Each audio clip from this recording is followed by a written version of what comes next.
The Merchant and the Thief, a folk tale from India by Ravi Zacharias. In a small, crowded town in India, a wealthy jewel merchant lived with his wife and 3 children. The rich man's name was Raj, and he lived in a big, white house surrounded by an iron fence. Raj lived a happy life with his family. In the evening hours, they would spread a mat on the floor and sit with their legs crossed beneath them. They ate hot, spicy meals, using flatbread called chapatis to pick up their food.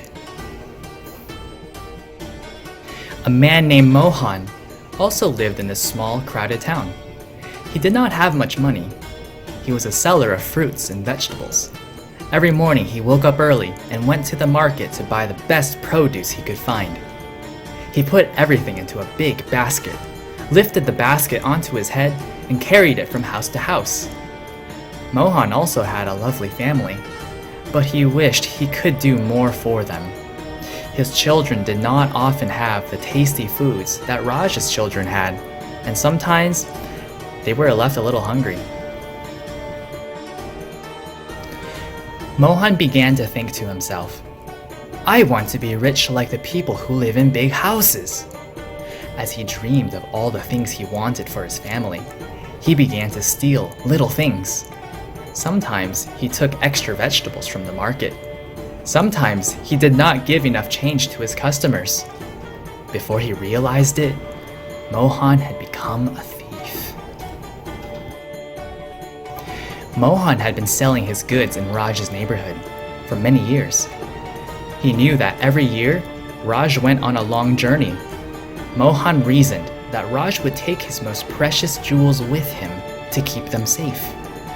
One day, Mohan had a brilliant idea. This year, when Raj takes his journey, I will follow him and steal his fortune.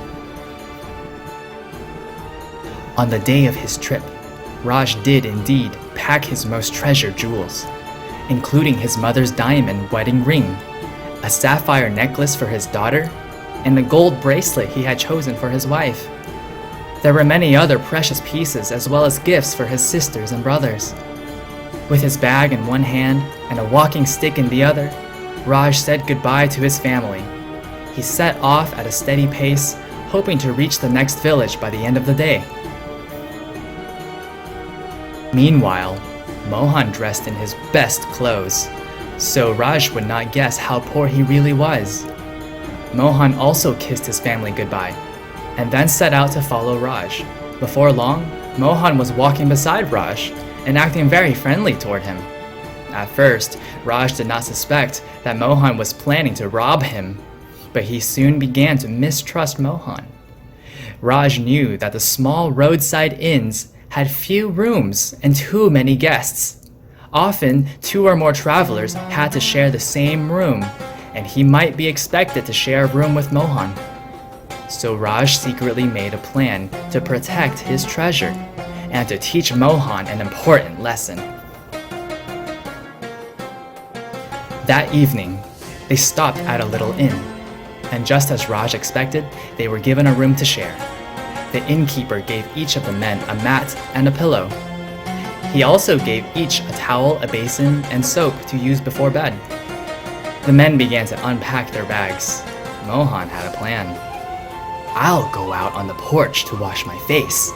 Then, when I return and Raj leaves the room, I will find the jewels and run off into the night." But Raj had a plan of his own. While Mohan was outside, Raj hid his treasure in a place where he was sure the thief would never look. When Raj went out onto the porch, Mohan raced to Raj's bag and searched frantically for the jewels. He dug his hands into the pockets of the bag and between the layers of clothing, but he could not find any treasure there. "I'll find those jewels tomorrow," he thought angrily to himself as Raj returned.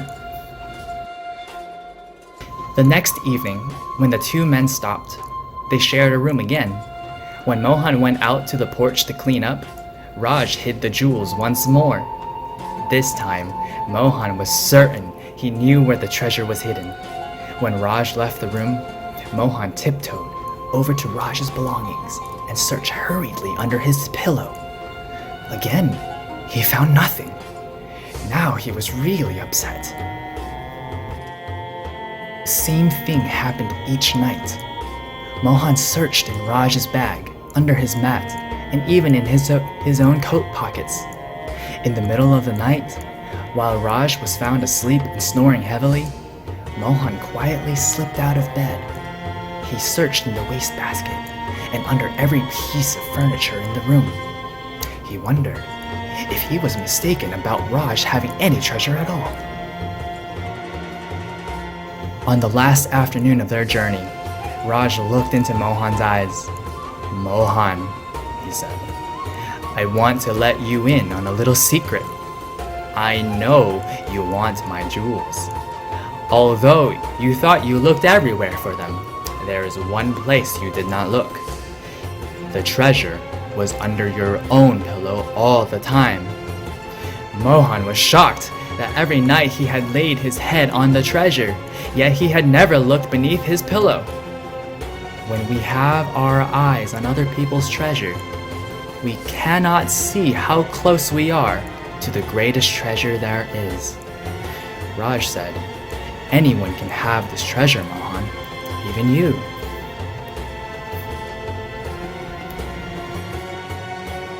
"What is the greatest treasure?" Mohan asked. "The greatest treasure is God's love for you, my friend. It is right here with you. This love makes you a rich man on the inside." Mohan looked puzzled.